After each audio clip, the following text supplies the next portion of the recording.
Welcome guys, save my code. चलते एक नए टॉपिक पे।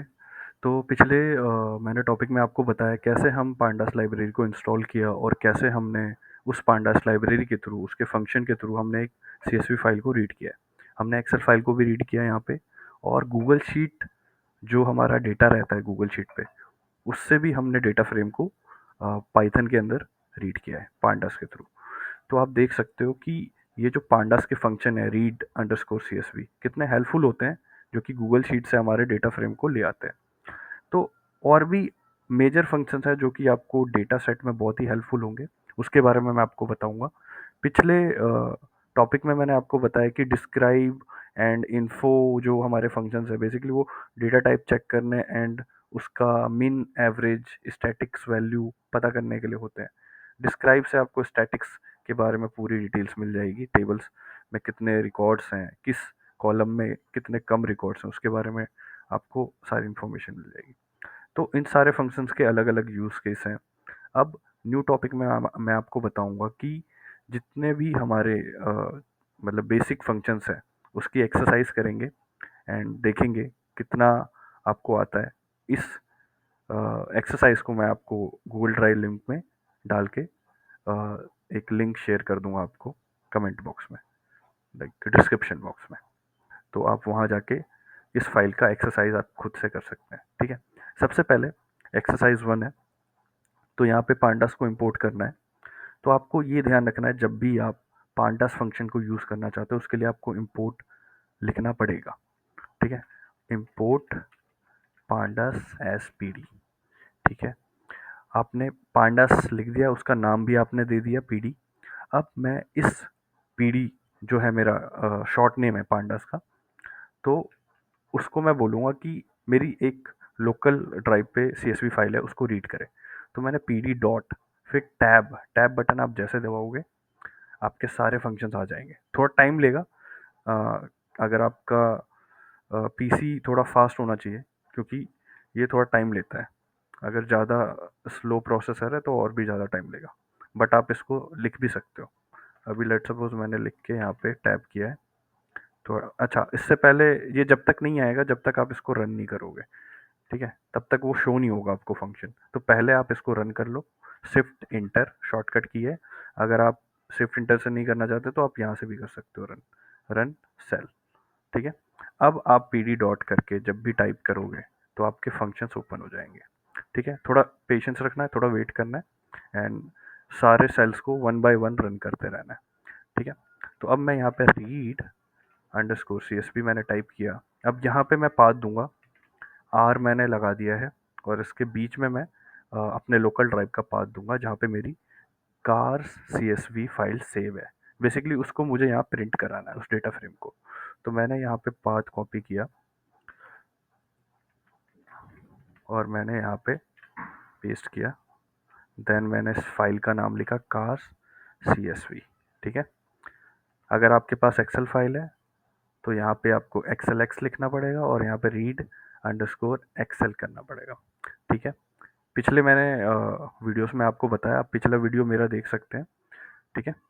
अब मैंने यहाँ पे रीड कर लिया है, मैंने पहला स्टेप कंप्लीट कर लिया है। सेकंड मैंने डेटा फ्रेम को रीड कर लिया है। अब थर्ड स्टेप पे बढ़ते हैं। थर्ड स्टेप क्या कहता है मुझे, तो यहाँ पे बेसिकली मुझे सेम चीज़ बोला है कि मुझे यहाँ पे प्रिंट करना है कार्स को। अब मैंने डेटा फ्रेम शायद सेव नहीं किया है, तो मैं इसको चाहता हूँ डेटा फ्रेम जो रहेगा मेरा कार्स के नाम से रहेगा, कैपिटल सी। यहाँ पे लिखा है cars data set and store pandas data frame. तो ये जो मेरा डेटा फ्रेम है अब वो किस उसमें स्टोर हो गया, कार्स में। अब मैं इस कार्स को जहाँ भी लिखूंगा, लेट सपोज मैंने यहाँ पे लिख दिया, यहाँ पे लिखता हूँ, यहाँ पे मैंने पेस्ट कर दिया। अब मैं जैसे ही शिफ्ट इंटर करूँगा, काश पहले तो ऊपर मुझे शिफ्ट इंटर करना पड़ेगा क्योंकि मैंने पहला ये चलाया था, ये वाला मैंने दोबारा नहीं चलाया था। जब भी आप नाम लिखोगे आपको दोबारा चलाना पड़ेगा, तो मैंने दोबारा चलाया। फिर अब मैं इसको चलाऊंगा। इससे क्या होगा, अब जो मेरा नया डेटा फ्रेम का नाम है वो कार्स है, देख सकते हो। अब इस कार्स में मेरा पूरा डेटा फ्रेम शो हो रहा है।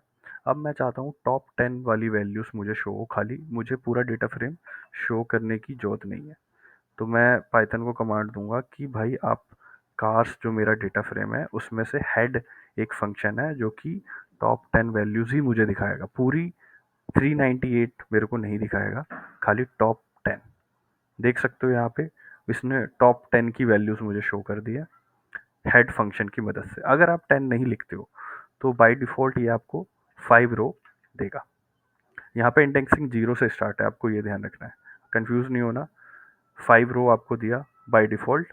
अब इसमें आप अपने हिसाब से नंबर डाल सकते हो। लेट्स सपोज 11 आपने डाला तो यहाँ पे 10 एंट्रीज आएंगी। 0 से अगर 10 देखोगे तो 11 हो जाएगा आपका, तो 11 एंट्रीज आएगी। जितना आप नंबर डालोगे उतनी एंट्रीज आएगी हेड में। अब ऐसे ही ये तो हो गया मतलब टॉप। ऐसे ही हमारा बॉटम के लिए होता है टेल। टेल यूज़ करते हैं बॉटम के लिए, ठीक है। अब मुझे लास्ट 5 रो देखनी है कार्स डेटा फ्रेम की, तो मैं यहाँ पे कार्स डॉट टेल एंड 5 रो के लिए हम नहीं डालेंगे क्योंकि बाय डिफ़ॉल्ट 5 रो आता है हमारा। मैंने सी नहीं किया। अब एक चीज़ और ध्यान रखना है, यहाँ पे जो सा अपने डेटा फ्रेम का नाम रखा है ना वही करना है। तो यहाँ पे सेम नाम लिखना है, ठीक है, वरना वर्क नहीं करेगा। आपने बाय डिफ़ॉल्ट लिखा तो देखो लास्ट की एंट्रीज आ गई है। आप इंडेक्सिंग पे ध्यान दीजिए, इंडेक्सिंग से आपको ये पता चल जाएगी कि लास्ट की एंट्रीज हैं। अब अपने हिसाब से इसमें भी आप नंबर्स डाल सकते हो 10। तो ये देखो लास्ट के 10 रिकॉर्ड्स आ गए मेरे पास, ठीक है। तो ये छोटे छोटे फंक्शन होते हैं कि हमें सेल्स ज़्यादा बड़ा ना दिखे, हम इसलिए करते हैं। लेट्स सपोज इतना ये बहुत ही बड़ा दिख रहा है मुझे सेल, लेट्स सपोज मैंने 5 कर दिया ताकि मुझे खाली एक ओवरव्यू मिल जाए कि मेरे हेडर्स क्या है। मुझे पूरा डेटा नहीं देखना, मुझे बस 5 ऐसे करके देखना है। तो इस पर्पज़ के लिए काम आता है, लार्ज डेटा सेट के लिए बहुत ही बढ़िया है, ठीक है। अब यहाँ पे एक चीज़ और ऑप्शन होता है, यहाँ पे आप देखो pd dot option display and max column. ये किस काम आता है? ये आपके डेटा फ्रेम को पूरा एक ही सेल के अंदर देखना है तो उस काम आएगा। फॉर एग्जांपल मैंने यहाँ पे डॉट रोज मैक्स रोज कर दिया यहाँ पे, और यहाँ पे मैंने कर दिया 600, ठीक है। अब मैं कार्स को जब प्रिंट करूँगा,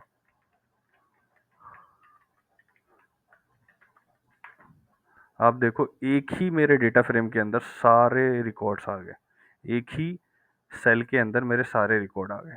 बट अगर मैं ऊपर मैंने जैसे कार्स को प्रिंट किया था यहाँ पे, तो यहाँ पे देख रहे हो गायब हो गए बीच से।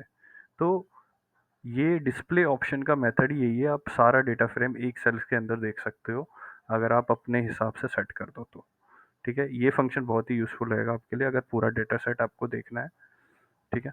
एक फंक्शन और है जो मैं आपको बताना चाहूँगा, dot to clipboard.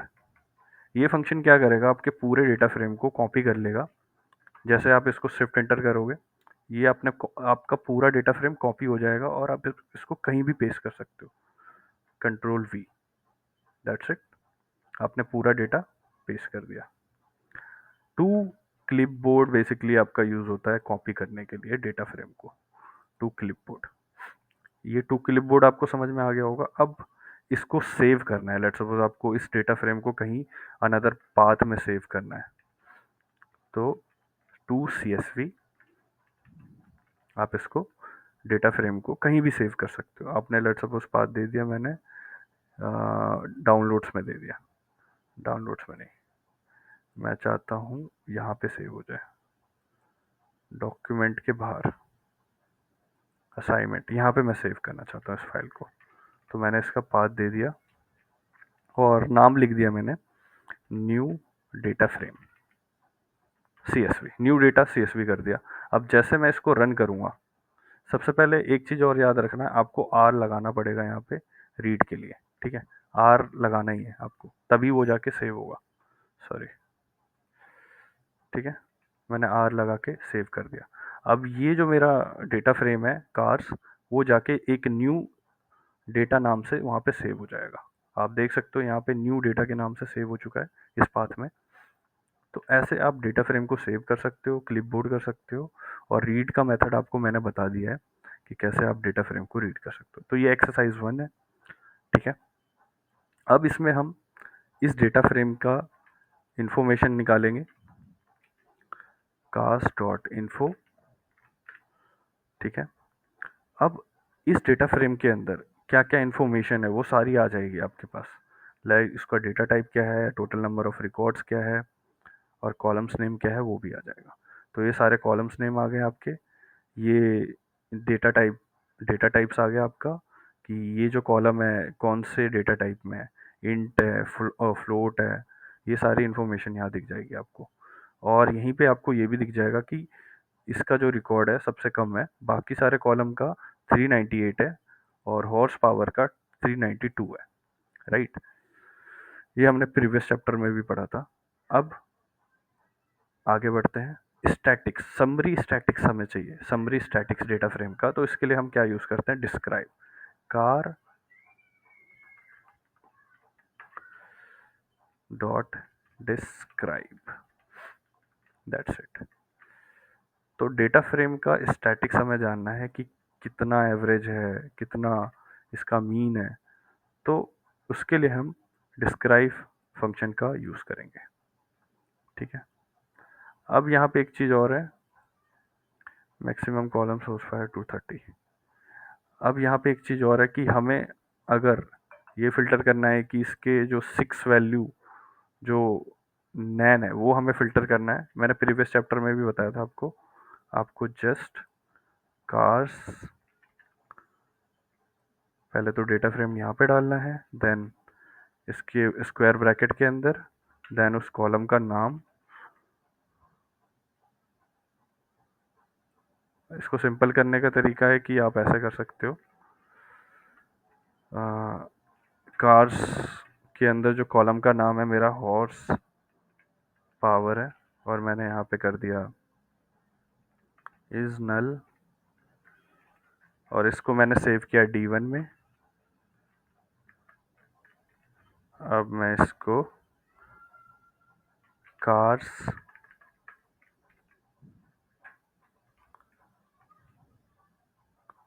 Then cars, ठीक है, देन इसमें हॉर्स पावर,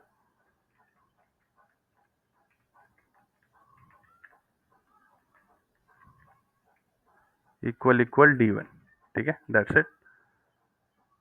सी बड़ा करना है इसका, या फिर इसको ऐसे उठा के आप यहाँ रख सकते हो। इसको मैंने पूरा कॉपी किया और इसको मैंने यहाँ पेस्ट कर दिया। ऐसे करके आपका रिजल्ट आ जाएगा। तो यहाँ पे 6 नल वैल्यूज जो थी वो आ गई है। ठीक है, इज नल यानी कि उस कॉलम में जितने भी नल्स वैल्यूज हैं वो सारे आ जाएंगे। ठीक है, ये चेक करने का तरीका है नल वैल्यूज का। ठीक है, अब बढ़ते हैं न्यू टॉपिक्स, न्यू एक्सरसाइज पे, एक्सरसाइज 2 पे, जो कि मेरा मेन मेजर फोकस था जो आपको बताना था। तो थैंक यू गाइस इस वीडियो को देखने के लिए। प्लीज़ लाइक सब्सक्राइब करना ना भूलें, और चलते हैं न्यू टॉपिक पे, पांडास एक्सरसाइज 2, जिसमें और भी आपको नए फीचर्स, नए फंक्शंस के बारे में आपको बताऊंगा। थैंक यू, मिलते हैं नेक्स्ट वीडियो में।